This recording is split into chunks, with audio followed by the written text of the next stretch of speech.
Thank you to PDS Debt for supporting this channel. In another world, Elizabeth Short might have quietly slipped through history's fingers. She was just one more hopeful woman drawn west by Hollywood's glittering promises, arriving in a city known for breaking more hearts than it ever made stars. Another waitress rehearsing lines between shifts, believing deeply in the widespread lies that Los Angeles told dreamers desperate enough to listen. But fate had different, darker plans, because Elizabeth Short became immortal, not remembered for her charm or the dream she chased, but tragically defined by the brutality of her death. But before the headlines labeled her the Black Dahlia, before her name became synonymous with mystery and unspeakable violence, she was simply Betty. Crime, conspiracy, cults, serial killers, and murder, all things that I love to consume, and I know you do too, you sick, twisted, intellectually beautiful-minded freak! And today, we are talking about one of the most infamous cold cases in all of history, and that is the case of the Black Dahlia, otherwise known as Elizabeth Short. So without further ado, let's unbuckle our seatbelts, go Mach 5 down the highway, slam on the brakes, and bust through the windshield into this cold case together.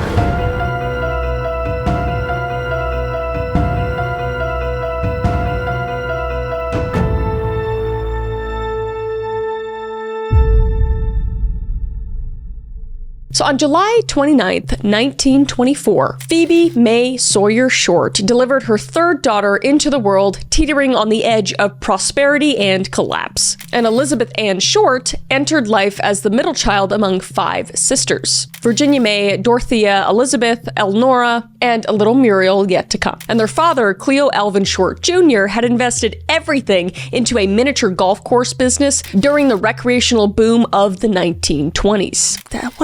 What a cool business. Can you imagine your dad being a recreational miniature golf course business owner? I love mini golf. But in October 1929, everything would change because the stock markets would collapse and obliterate anyone's dream, including Cleo's miniature golf business. So his business would crumble, and then the weight of feeding 5 daughters and a wife just became unbearable for him. So on a cold morning in December of 1930, 6-year-old Elizabeth Short woke up to find her mother weeping at the kitchen table. And she would tell her daughter that Daddy's car had been discovered abandoned at the Charleston Bridge, doors open and keys inside. There was no note and no body. Just a 1926 Model T Ford sitting empty above the dark waters of the Charles River. And police would assume it was a sewer slide. And Phoebe, wanting to shelter her daughters from the knowledge of their father committing that, told them that their father simply drowned. So the family would have a memorial service for a man whose body was never found, and whose death would later prove to be the first of many lies that shaped Elizabeth Short's life. So Phoebe Short would move her and her 5 daughters to a cramped Medford, Massachusetts apartment, working as a bookkeeper while neighbors whispered about the widow with too many mouths to feed. And that's when Elizabeth's childhood would become a series of doctor's visits and sleepless nights, because she developed severe asthma that would actually seize her lungs without warning, leaving her gasping while her sisters watched in complete terror. And bronchitis would follow, each infection just weakening her respiratory system further. So the medical bills just consumed what little money Phoebe had. And Elizabeth would learn really early on in life that her existence just cost too much. And at 15, doctors would recommend surgery to remove part of her lung tissue. So she would have the surgery, but that procedure would leave deep scars across her back and a deeper understanding that her body would always betray her. And the recovery required her to be in bed for months on end. So during this time, she would read movie magazines and just dream of a place where the air itself didn't completely drown her lungs. And that's when doctors would recommend that she actually move to a warmer climate. And as her mother, Phoebe, later told reporters, quote unquote, Betty was a sophomore when she left high school in Medford. She had asthma. Every winter she would go south to Florida as a waitress. Then she would come back home in the summer. So Elizabeth began spending her winters in Florida with relatives, breathing easier among palm trees and orange groves. So the seasonal relocations kind of taught her to live like a migrant, never fully settling anywhere and never calling any place home. So at this point in her life, high school kind of became impossible because she was moving so much. And Elizabeth's absences multiplied as her health problems persisted. So at 16, she would drop out entirely, and her formal education ended before it truly even began. So she would spend most of her teenage years just reading ferociously, educating herself through magazines and library books, while her healthy sisters pursued normal adolescence experiences. So she was kind of left in the dark for the most part of her childhood. But during this time, she just absorbed Hollywood gossip columns like scripture, memorizing the names and romantic entanglements of screen goddesses who seemed to breathe rarefied air. And it was during these years where she thought to herself that she could maybe be one of those women. So December of 1942 would come around, and it would redefine everything in Elizabeth's life, because a letter would arrive from Vallejo, California. And the handwriting looked familiar, but impossible, like correspondence from a ghost. Because by reading this letter, she would find out that her father, Cleo Short, hadn't actually drowned in the Charles River 12 years earlier. He had just walked away from his debt and his wife and his 5 daughters without even looking back. So while his family mourned and struggled through the Depression, Cleo had been living in the California shipyards. So Elizabeth, being shocked as ever, would write back to her father expressing her desire to visit and care for him. And Cleo would later say that he sent his daughter $200, and in December of 1942, 18-year-old Elizabeth made her way down to Vallejo, California, to reunite with her father that she once believed had been dead for the past 12 years. And perhaps another girl would have refused such a cruel reunion. But Elizabeth, however, saw opportunity wrapped up in betrayal, because her health still demanded warm weather, and her prospects in Massachusetts remained pretty bleak. No offense to Massachusetts. And California represented the closest she would ever get to Hollywood without buying a bus ticket to nowhere. So what did she have to lose, really? You know, her father had already stolen her childhood. At least now she could steal something back. So Elizabeth's train would pull into Vallejo, carrying her possessions in 2 battered suitcases and a head full of Hollywood fantasies. And at 18 years old, Elizabeth possessed ethereal beauty, pale skin, large eyes, and dark hair that caught sunlight. But the reunion with Cleo Short lasted long enough for both parties to realize their big mistake. Because 12 years of separation had created strangers who shared only genetics and mutual disappointment. Sounds like my father. I don't want to talk about it. Anyway, but within the months, father and daughter reached an unspoken agreement, really, and that was that they would pretend to be family while actively avoiding each other. Again, very simple. Well, my dad didn't pretend to be dead for 12 years, so she does have that on me, that's for sure. I wouldn't put it past him, So eventually, Elizabeth would move out of her father Cleo's house and support herself by waitressing and the occasional kindness of men who found her mysteriously intriguing. Because she would tell different stories to different men. And sometimes her father was dead, and sometimes he was alive. She just kind of like felt it out to see what kind of story she would make up. And sometimes her health problems would even disappear or multiply depending on the sympathy required in the moment. So her background shifted from tragedy to triumph as the situation demanded. Because at this point in her life, truth became a luxury she just couldn't afford. And the lies came very naturally because Elizabeth had learned from a master, which was her father, the guy who pretended to be dead for 12 years. But it was during this time period that she would meet Major Matthew Gordon, who was an Air Force officer with kind eyes and genuine affection for the mysterious girl who seemed to drift through his life like smoke. And for perhaps the only time in her adult life, Elizabeth allowed herself to believe in permanence, and they would become engaged. But then came the telegram, and it would say that Major Gordon's plane had crashed during training exercises just days before the war's end. Oh, just heart-wrenching, horrible, terrible. This girl's dad was dead for 12 years, popped up, is an asshole, and then she gets engaged, and then he dies days before he's supposed to return. She just literally could not catch a break. It was just another death, another abandonment, and just another reason to stop trusting in happy endings. So Elizabeth's response to losing Major Gordon revealed the pattern that would define her remaining years, and that was when life became unbearable, she simply left. She would go to California, Florida, Massachusetts, Indiana, and Texas. So Elizabeth Short just became this beautiful ghost haunting bus stations and diners across America, staying long enough to catch her breath before moving on. But the constant movement served multiple purposes, because new environments couldn't suffocate her like familiar places. And fresh starts meant fresh stories and clean slates. And most importantly, staying in motion meant she never had to admit that she was kind of going nowhere in life at this point. And it was during these wandering years that Elizabeth perfected the art of survival through charm and mystery. She would learn which sad stories produced meals and which smiles earned bus fares and which promises could be made without the intention of keeping them. And her beauty just opened doors, whereas her damaged health and tragic backstory kept them open long enough to rest. So the pattern of intimacy followed by abandonment just became a signature dance of hers. And by July of 1946, she would be 22 years old. And she would face a choice between finding stability or accepting permanent defeat. So she would give California a chance once more. And this time it would be different, she would tell herself. This time she would stay long enough to make something happen. But as we know, she would unfortunately be wrong.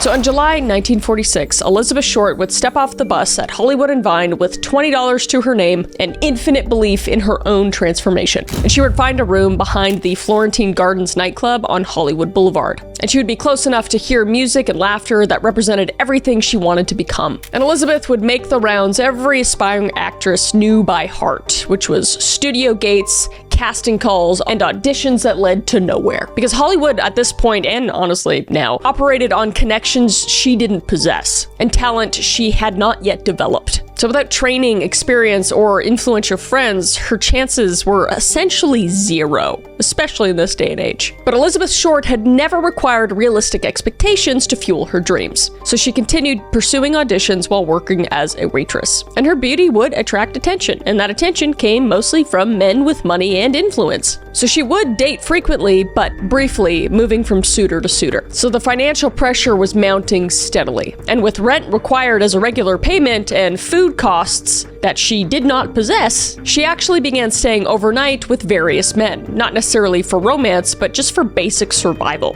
Because with these men, she had a warm bed, a hot meal, and a temporary reprieve from poverty's grinding demands. And it was during this period where her clothing and her whole wardrobe basically turned predominantly black. And whether this represented genuine fashion preferences or practical necessity remains unclear. Maybe dark colors hid stains better than light ones, that's why I wear them. Or black outfits could transition from day to night with minimal alteration. There's many theories, but what we do know is that the nickname, the Black Dahlia, emerged sometime during these final months. But through its exact origin remains disputed. Some people also say it could have come from her dark wardrobe matched with her dark raven-like hair, and others suggested it's because she had a habit of disappearing like shadows. And a few even connected it to the 1946 film The Blue Dahlia, starring Alan Ladd and Veronica Lake. But the name captured something essential about Elizabeth Short during her Hollywood period. Just beautiful, mysterious, and tinged with darkness that people found simultaneously attractive and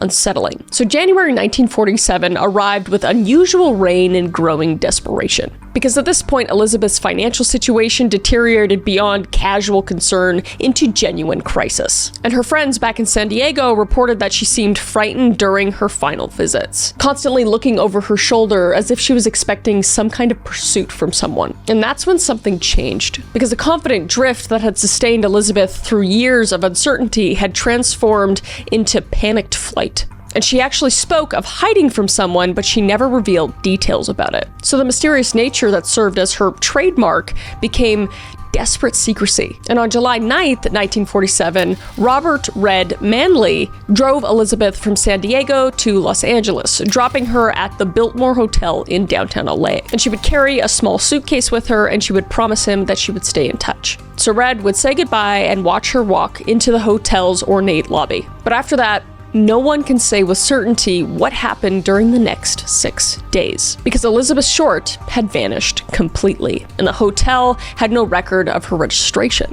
and friends received no phone calls, and the men who'd previously provided temporary shelter heard nothing from her. So it was 6 days of absolute mystery, until the morning of January 15th, 1947. Whew, what a case so far. Real-life stories like this can remind you how quickly a real-life situation can spiral when you feel cornered and completely out of options. And while most of us, hopefully, will never face a true crime situation, a different kind of nightmare can lurk in our everyday lives, and that is debt. But thankfully, PDS Debt can help. Thank you to PDS Debt for supporting this channel. So be honest, do those credit card, medical, or personal loan bills ever feel like they're cutting into your paycheck and taking it for a getaway drive? If so, I got something that can give your finances a happy ending. Because thousands of people every single month trust PDS Debt because they don't just juggle numbers, they empower you to take control. So their tech digs into your unique situation, so there's no cookie cutter plan. There's just a clear-cut path to freedom that fits your lifestyle. And your credit score? Don't sweat it, because there's no minimum scorecard here. Bad, fair, somewhere in between. PDS is focused on saving you money, paying off debt faster, and funneling cash back into your own savings. And you can start in 30 seconds by heading to pdsdebt.com/callmechris. And there you can complete a totally free debt assessment. And if you have eligible debt, you qualify. It's that simple. So take 30 seconds right now and run that free analysis at pdsdebt.com/callmechris. Again, that's pdsdebt.com/callmechris. And start writing your own plot twist toward financial freedom. Thank you again to PDS Debt for supporting this channel, and let's get back to it. So on the morning of January 15th, 1947, Betty Berzinger walked south on Norton Avenue in Lemert Park with her 3-year-old daughter, Anne, heading to collect her husband's work boots from the repair shop. The vacant lot between 39th and Coliseum Streets had become part of the neighborhood landscape, which was another empty space waiting for post-war development. And Betty had passed it countless times without a second glance. But at 10 a.m. this morning, something pale in the weeds caught her eye, and her first thought involved practical annoyance, because she thought someone had just dumped another piece of furniture in the lot. And she thought probably a mannequin from a downtown department store, broken and discarded like so much of post-war America's access. So Betty would approach the object, and the pale object would lay about 30 feet from the sidewalk, positioned too deliberately for casual dumping though. So as she drew closer, impossible details started to emerge. And that was that the mannequin had real hair, and the hair was black and lustrous and spread across the dirt. And it also had actual human flesh. Flesh that was alabaster white against the dark brown earth.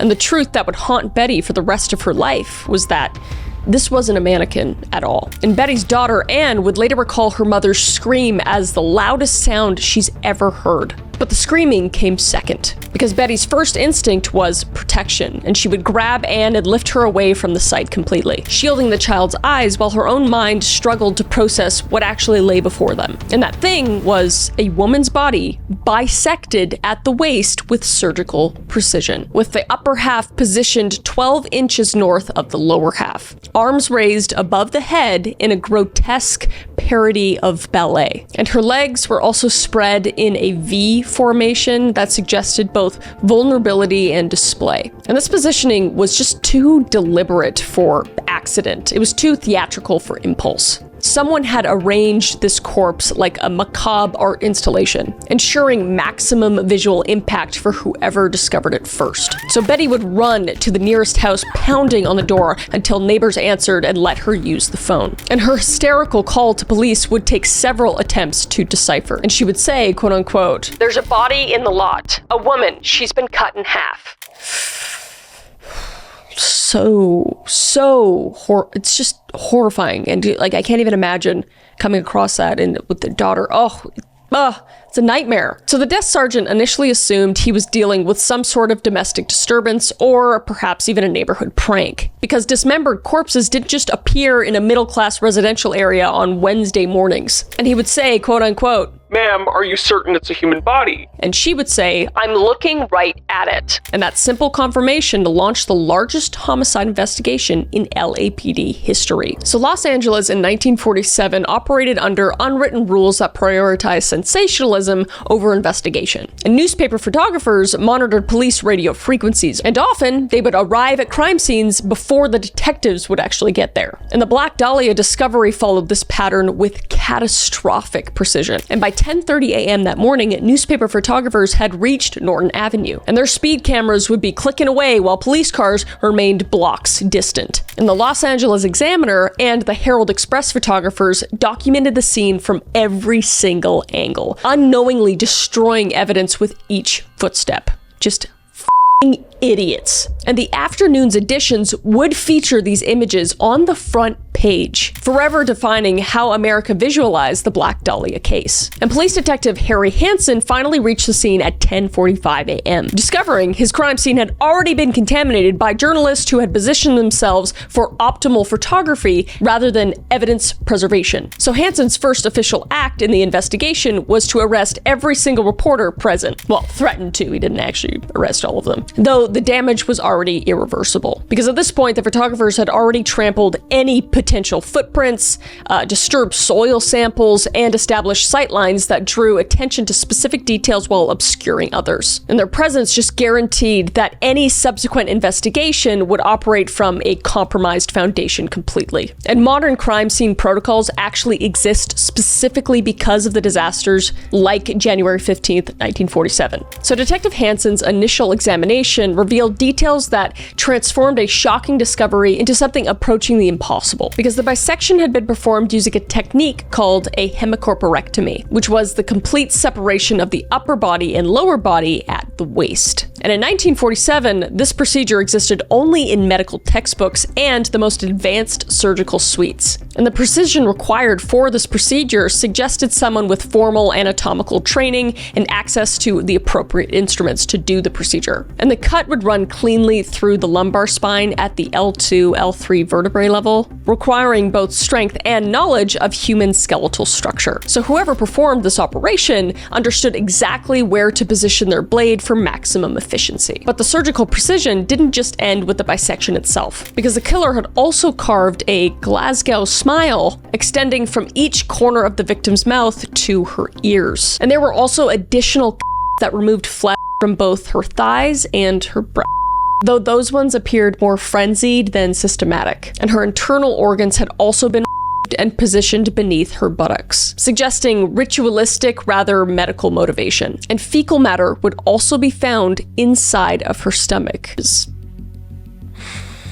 Horrifying. So the combination of both surgical expertise and sadistic frenzy painted a portrait of someone operating under two distinct psychological impulses. And those were clinical detachment and explosive rage. And complete exsanguination presented the investigators' most puzzling element, and that is that the corpse contained absolutely no blood. Not in the major vessels, not pooled in dependent areas. Like when a body is sitting somewhere for a long time, it kind of pools where it is sitting. Like if it's on the back, it'll kind of pool in the midsection, and not even trapped in smaller capillaries. Every single drop of her blood had been methodically drained using techniques that belonged in embalming parlors, not torture chambers. And the killer had also even washed her body before transport. So no trace of evidence remained under fingernails and hair or even on skin surfaces. And the soap residue suggested multiple cleanings with commercial grade detergents that were strong enough to remove DNA evidence that wouldn't be understood for another 40 years down the road. So this guy was meticulous. And it's interesting how meticulous he was, given that in 1947, forensic awareness bordered on the prophetic. They didn't have a lot going on in terms of forensic evidence. So the killer seemed to anticipate investigative techniques that didn't even exist yet, taking precautions against evidence collection methods still decades in the future. And the positioning of her body reinforced the theatrical elements, because the body lay precisely parallel to the sidewalk, with arms framing the head and legs spread in a perfect symmetry. So someone had spent considerable time arranging this display in an exposed location where discovery was inevitable. So the risk suggested either extreme confidence or complete psychological detachment, or both. So at 11:30 a.m. that morning, Detective Hansen would make a decision that would revolutionize criminal identification procedures forever, because the victim's fingerprints remained intact despite the extensive mutilation, suggesting the killer either overlooked this detail or deliberately preserved them. And Hansen would order a complete fingerprint collection. And then he would contact the FBI's newly established Identification Division in Washington, D.C. And what would happen next would represent a technological breakthrough that would become standard procedure within a decade, because the FBI had recently installed sound photo equipment. It was basically a primitive fax system capable of transmitting photographs over telephone lines, which is pretty cool. And Hansen's fingerprint cards were photographed in Los Angeles. And then they were transmitted across the continent to the FBI's headquarters at 1:15 p.m. Pacific time that same day, which again, very impressive for that time. And only 56 minutes later, the transmission contained a name. And that name was Elizabeth Ann Short, with the date of birth July 29th, 1924. And this identification would actually originate from a 1943 arrest in Santa Barbara for underage drinking. And because of that arrest, Elizabeth's prints had actually been filed with the FBI as part of a standard booking procedure. And by doing that would create a permanent record that survived 4 years until needed for the most famous murder case in American history. So the sound photo system would become the foundation for modern digital evidence sharing. But technology at this point could only provide a name. And everything else about Elizabeth Short's final days remained locked in a mystery that defied conventional investigation. So crime scene analysis in 1947 relied primarily on photography, measurements, and detectives' intuition. And forensic science existed in primitive form, lacking the sophisticated tools that would emerge during the following decades, as we know. Nevertheless, certain facts emerged that challenged basic assumptions about criminal behavior. And one of those facts was that the killer transported a 115-pound corpse to Norton Avenue and would position it in mathematical precision, then depart without leaving any traceable evidence. And this series of events would require planning, physical strength, and intimate knowledge of the neighborhood's traffic patterns, because this vacant lot offered no concealment during daylight hours. And houses surrounded the space on 3 sides with clear sightlines from multiple windows. So it's crazy that no one saw this happening, because no neighbors reported hearing anything unusual or seeing anything unusual during the evening or even in the morning. So both possibilities suggested local knowledge that extended beyond casual familiarity, but the physical evidence still remained very sparse. But they would see a cement sack near the body that showed traces of blood, though not enough to suggest the murder location, of course. And they would also find a heel print in the dirt that measured to about a size 8.5 men's shoes, though thousands of Los Angeles residents matched this specification. There would also be no murder weapon recovered, despite extensive searches through storm drains and dumpsters throughout the area. So the instruments used for dismemberment had vanished as completely as the killer's identity. So by sunset on January 15th, 1947, investigators faced a crime that seemed to violate fundamental assumptions about human behavior completely. So they could only ask one question, and that was, where had Elizabeth Short spent the last 6 days of her life? So they would go to the Biltmore Hotel, but there would be no record of her registration despite witness accounts of her arrival. And friends would receive no contact despite her frequent communication with them. And the men she saw regularly didn't hear from her at all in those 6 days. So it begs the question, how had the killer gained Elizabeth's cooperation? Because there were rope burns on her wrists and her ankles that indicated prolonged restraint,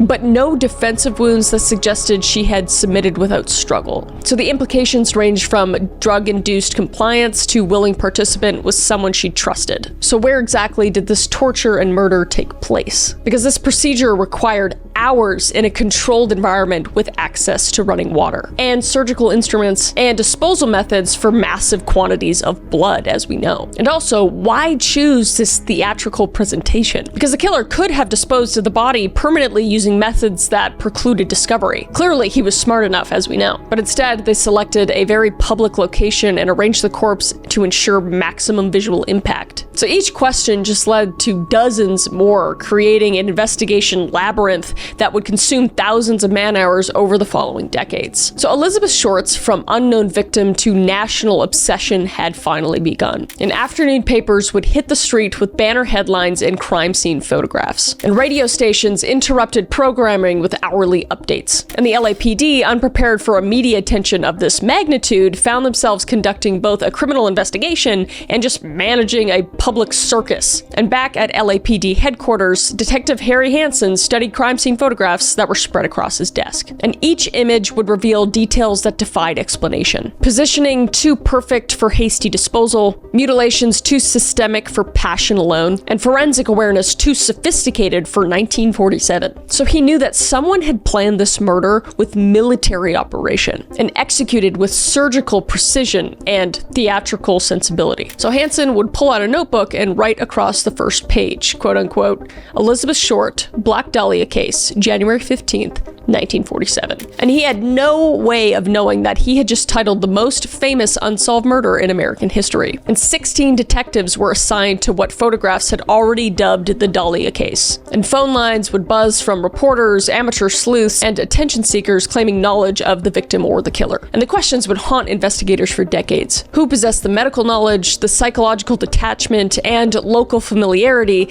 necessary to transform Elizabeth Short into America's most notorious murder victim? And the answer lay somewhere in Los Angeles, protected by 6 days of silence. And that silence was about to be shattered by the largest criminal investigation in the city's history, and by the killer himself, who would soon contact the newspaper directly with evidence that should have remained forever secret. So on January 16th, 1947, the LAPD Chief Clements Harrell announced the largest criminal investigation in LA history to a room packed with detectives, reporters, and politicians. And he said, quote unquote, "We will find Elizabeth Short's killer. No expense will be spared," and it definitely wasn't. And by month's end, 750 investigators worked on the case. Detectives would abandon other homicides to chase leads that led to nowhere. Laboratory technicians processed evidence that revealed nothing. And within 6 months, Chief Harrell would resign in disgrace. And within a year, key evidence would begin disappearing from police storage. So the investigation that began with unprecedented resources would end up in complete failure. And in January of 1947, optimism ran high. Because how difficult could it be to solve one murder in a city of 2 million people? And the answer would redefine everything LA understood about criminal investigation. And on January 16th, 1947, the LA Examiner's phone would ring at 11:47 a.m. And the person on the other line would say, "This is the man who killed the Black Dahlia. I want to give myself up, but not to the police. I want to surrender to you." And the person that picked up the phone was city editor James Richardson, whose reporter's instincts overrode any sort of caution, and he would pick up a pencil and he would say back to the person on the phone, "Where do you want to meet?" And the person on the phone would say, "I'll contact you again soon. Watch for a package." And then the line would go dead, leaving Richardson with the first direct communication with Elizabeth Short's killer, and the beginning of the media circus that would destroy any chance of solving the case. Because what happened next violated every principle of criminal investigation that would be codified for another 30 years. So Richardson would call the LAPD headquarters, reporting the conversation to Detective Harry Henson. But he also alerted every single reporter in the building, like a moron. And within hours, the Examiner had announced the killer's phone call on the front page, complete with speculation about the voice's accent and psychological profile. Just horrible media practice. Because if the caller was indeed Elizabeth Short's murderer, he now knew the police were monitoring newspaper communications. So the tactical advantage belonged entirely to someone who performed theatrical games over straightforward confession. But the Examiner's decision to publicize the contact represented just the beginning of the media interference that would ultimately sabotage the entire investigation. So on January 24th, 1947 at 1:30 p.m., a United States Postal Service clerk at the Los Angeles terminal noticed an unusual package that was addressed to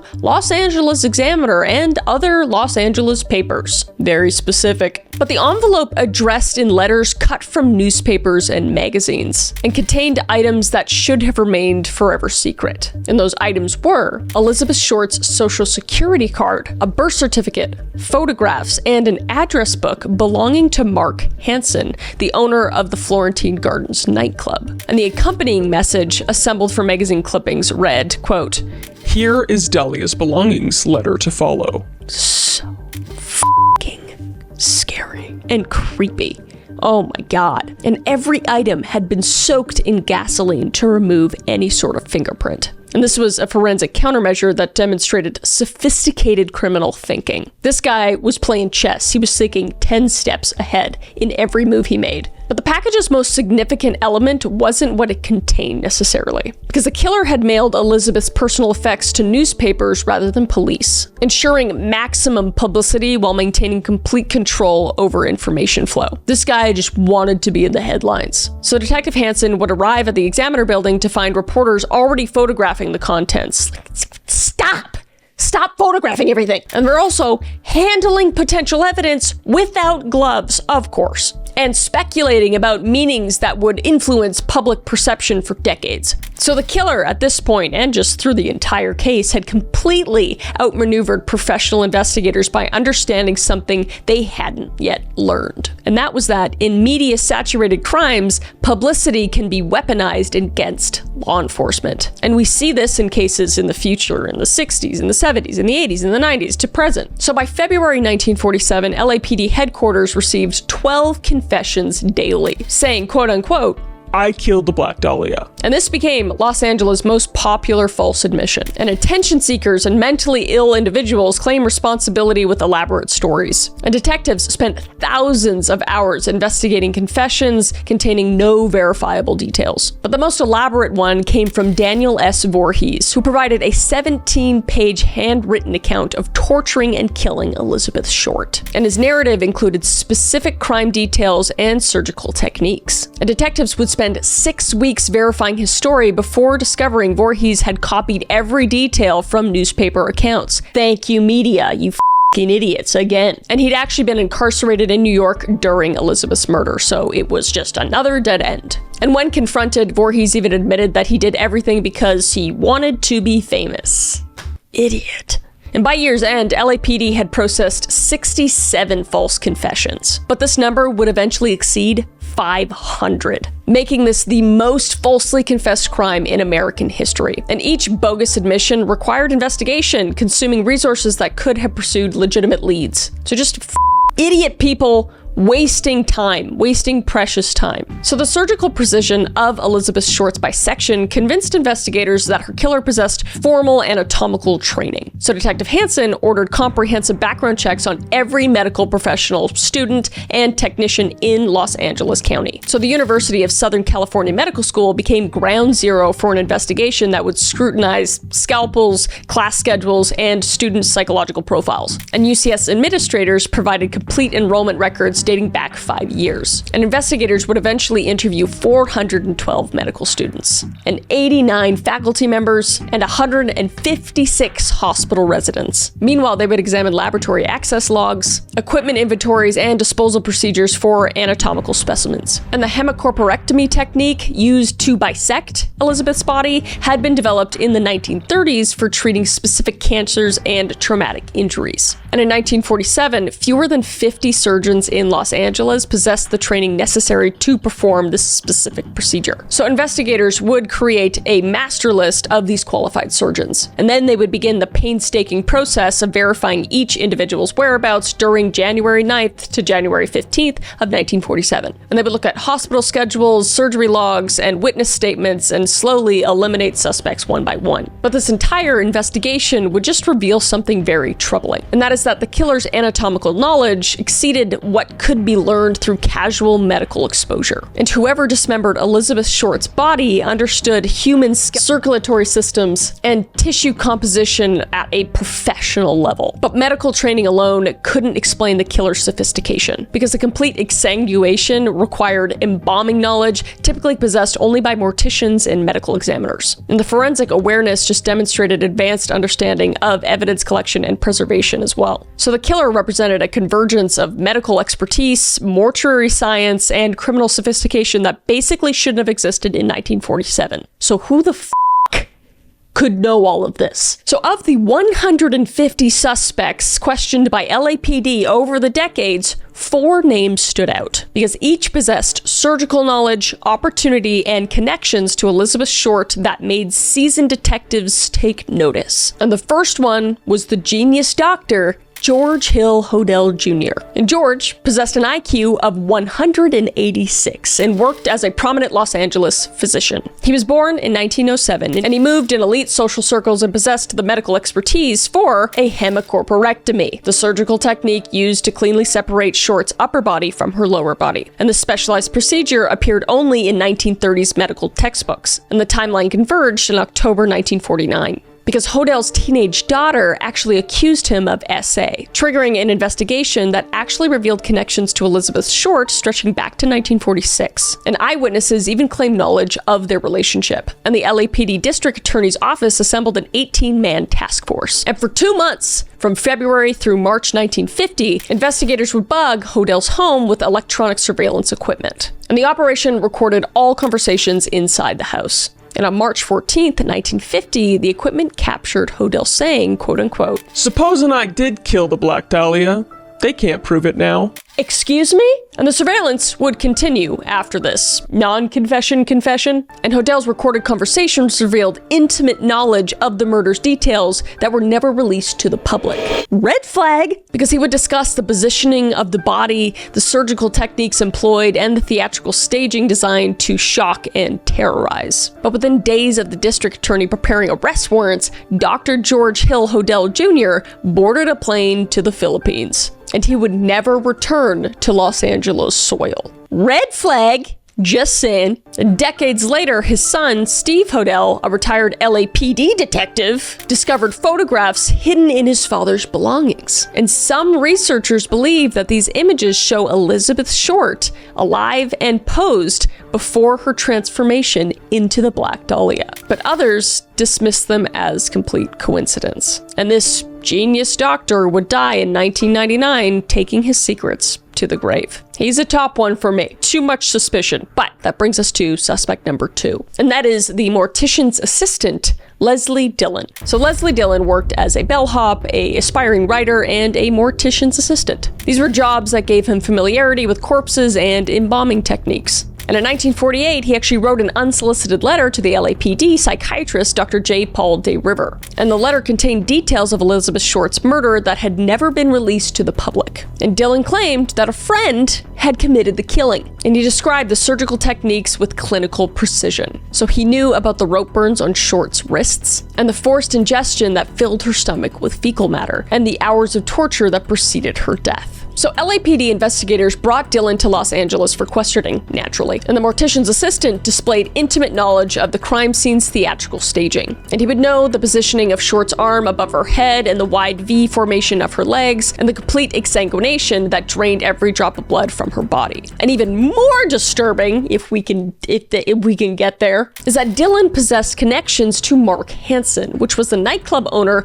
whose address book was found soaked in gasoline alongside Short's belongings in that package sent to the newspapers. Puzzle pieces are puzzle piecing. And his alibis crumbled under scrutiny. And his behavior during interrogation set off alarm bells among seasoned detectives. Yet after extensive questioning, the LAPD officials cleared Dillon of suspicion. Somehow! And the mortician's assistant sued the department for false arrest and won. You know, what do they know? Maybe it was just all a coinkydink. Maybe it was all a coinkydink. I don't know. And in 2017, author Pugh Itwell published Black Dahlia Red Rose, presenting evidence that Leslie Dillon orchestrated Short's murder. And the book argues that previous investigators dismissed crucial connections linking Dillon to the crime. But the bellhop mortician just eventually vanished into obscurity. And his intimate knowledge of death and dismemberment just faded into the Los Angeles criminal archives. And that brings us to suspect number 3. And that is Jack Anderson Wilson. So between 1934 and 1938, the Cleveland torso murders claimed 12 victims in Ohio, and each showed surgical dismemberment and theatrical body positioning, techniques identical to those of Elizabeth Short's murder. But the killings stopped abruptly in 1938, and Jack Anderson Wilson became the prime suspect in both the Cleveland murders and the Black Dahlia case, because he possessed medical training, surgical knowledge, and he relocated from Cleveland to Los Angeles around the time of the Ohio killings ending. So in 1980, LAPD detective John St. John reopened the Black Dahlia case and focused intensely on Wilson, because the detective believed he stood on the verge of solving the Los Angeles most famous cold case, and he would prepare arrest warrants. So he would gather evidence linking Wilson to both the Cleveland murders and Short's death. But on February 4th, 1982, Jack Anderson Wilson would die in a house fire. And the timing just seemed impossibly convenient. Just as authorities had closed in, the prime suspect perished in flames that consumed potential evidence along with his body. But before Wilson's death, author John Gilmore claimed that suspect provided a deathbed confession. In that confession, he admitted to the Black Dahlia murder and described the details that matched the crime scene's horrific reality. But Detective St. John would take his suspicions to the grave, just convinced that Wilson's death robbed Los Angeles of justice for Elizabeth Short. So, who knows? All of these suspects, it's like, they could be them. I have no idea, and we'll probably never know. But that brings us to suspect number 4, and that is Mark Hansen. So Mark Hansen, as we know, owned the Florentine Gardens nightclub where Elizabeth Short rented a room behind the building her final months in Los Angeles. And the nightclub owner's connection to Short extended beyond landlord and tenant, because friends actually reported romantic involvement between Hansen and the aspiring actress. And she would also work at his establishment, and she moved in the same social circles as him. And she trusted him enough to list his contacts in her personal address book. And that address book surfaced in the package sent to the newspaper in January 24th, 1947. So someone had carefully selected Hansen's business contacts and included them alongside Short's birth certificate and social security card. And the items were, as we know, soaked in gasoline to remove any sort of fingerprints. So LAPD investigators would subject Hansen to extensive questioning, and they would also surveil his home. And they would examine his alibi on the night of Short's disappearance and the 6 days between January 9th and January 15th, 1947. And Hansen would provide inconsistent statements about his relationship with Short. And he would kind of downplay their connection while evidence suggested a deeper involvement. And his business operated in Hollywood's shadow economy, where young women traded companionship for security, similar to what Elizabeth Short was doing. But despite intensive investigation, authorities never charged Hansen for Short's murder. And no definitive evidence linked him to the crime or the surgical dismemberment that required medical expertise. So the nightclub owner just kind of faded into Los Angeles history, leaving behind questions about his role in Elizabeth Short's final days, or if he had any sort of connection to her actual killer. Because I really don't think that he was the actual killer, but could have been involved. Who knows? And several other suspects drew police attention over the decades, including Dr. Walter Bailey. He had surgical skills and lived near Short's last known locations. And then there was Bugsy Siegel, and he represented the organized crime angle, though the theatrical nature of Short's murder didn't really match typical mob killings. And Orson Welles, he was actually accused by a childhood friend, Mary Pacios, who claimed the director's artistic temperament and anatomical knowledge enabled such calculated violence. But investigators gave the theory very little credence. And then there was George Knowlton, who was accused by his daughter Janice in her book, but DNA testing later discredited her claims completely. But there was also a wider pattern, because the Black Dahlia murder didn't happen in isolation. And between 1934 and 1949, other women across America were being surgically dismembered with techniques that required medical training and specialized knowledge, on top of these bodies being positioned for maximum visual impact, and also drained of their blood completely. So Elizabeth Short's killer might have been practicing these techniques for years before January 1947. And the surgical precision that shocked investigators in Los Angeles had appeared before, in Cleveland, Chicago, and other cities where similar crimes were unsolved, including the Cleveland Butcher, who operated between 1934 and 1938. And they had 12 victims who were dismembered using advanced surgical techniques. And the investigation focused on Dr. Francis Sweeney, who disappears into a mental hospital system and is just never heard from again. And then the Los Angeles murder cluster, and this happened between 1943 and 1949, so in the same time zone as the Black Dahlia case. And these murders were also done with surgical expertise and complete exsanguation and theatrical body positioning. And then there was the Chicago Connection, which was the lipstick murders, which happened in Chicago in 1946, which victims included Suzanne Degnan, who was dismembered using identical hemicorporectomy techniques. And the killer also demonstrated the same medical knowledge and theatrical staging. But even with all that, with all these suspects, with all these pretty good leads, we're left with nothing. And in October of 1949, Los Angeles County District Attorney William E. Simpson conveyed a grand jury to investigate the Black Dahlia case, acknowledging what everyone already knew, and that is that the LAPD investigation had failed catastrophically. So the grand jury would spend 18 months examining evidence and interviewing witnesses and reviewing investigative procedures. And their final report would be released on April 1951. And it just documented a comedy of errors that were completely laughable because evidence had been lost, misfiled, or damaged through improper storage. Crime scene photographs showed contamination from the first hours of investigation, and witness statements contained contradictions that were never resolved. And there was detective notes that completely disappeared from files without explanation. And as we know, the media had compromised this investigation from day one, publishing information that allowed the killer to stay ahead of police efforts. And there was also the false confessions that had completely consumed investigative resources and that should have been pursuing legitimate leads. And the most damaging of all was that the grand jury discovered that the certain high-profile suspects had received protection from investigation due to political connections and financial influence. So the Black Dahlia case hadn't just gone unsolved. It had been sabotaged by incompetence, corruption, and a system that prioritized publicity over justice. So by 1960, curious detectives attempting to review the Black Dahlia case discovered that the key pieces of physical evidence had disappeared from the LAPD storage facilities completely. And those included crime scene photographs, Elizabeth Short's personal effects that were returned by the killer, plaster casts of footprints found at the scene, laboratory reports analyzing blood traces and fiber samples, and the evidence hadn't been destroyed through official channels or transferred to other jurisdictions. It had just simply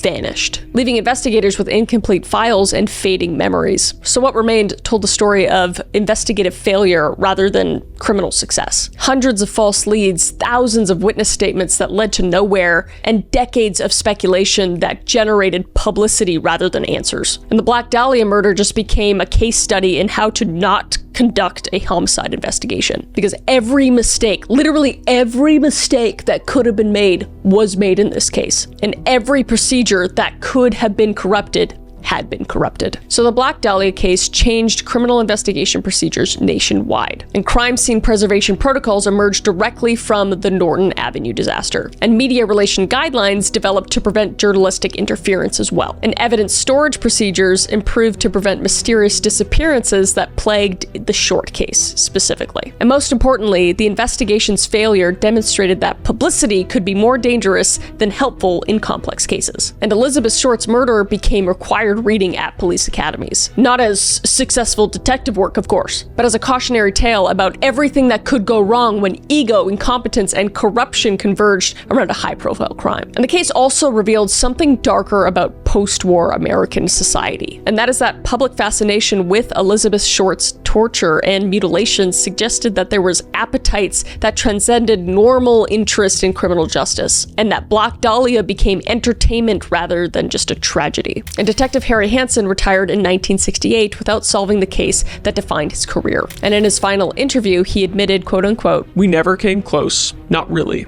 Whoever killed that girl was smarter than all of us." And the Black Dahlia investigation ended with recognition that some crimes just transcend the capabilities of their time. And Elizabeth Short's killer understood the limitation and exploited it with surgical precision. So the Black Dahlia case occupies a unique position in American criminal justice. It's too famous to ignore and too compromised to solve. And most experts acknowledge that the case will never be solved through conventional means. Physical evidence has degraded beyond forensic usefulness, witnesses have died, suspects have been buried for decades, and legal standards of proof remain impossibly high for circumstantial cases. But justice extends beyond legal conviction, and Elizabeth Short's murder sparked improvements in crime scene preservation, evidence handling, and media relations that have helped solve thousands of subsequent cases. But at the end of the day, the woman who wanted to be remembered as a famous actress became America's most famous murder victim instead. But I'm going to choose to remember her as Betty, the girl who chose to chase her dreams and had her life taken away. That is the end of the video. If you want to give me any other cases to deep dive into, let me know down below. I always read your comments. This was kind of a little Saturday bonus video. It was supposed to be short. It was not at all. So there's that, but I appreciate you hanging around. Please be safe out there, and I will see your beautiful face in the next video, okay? Bye.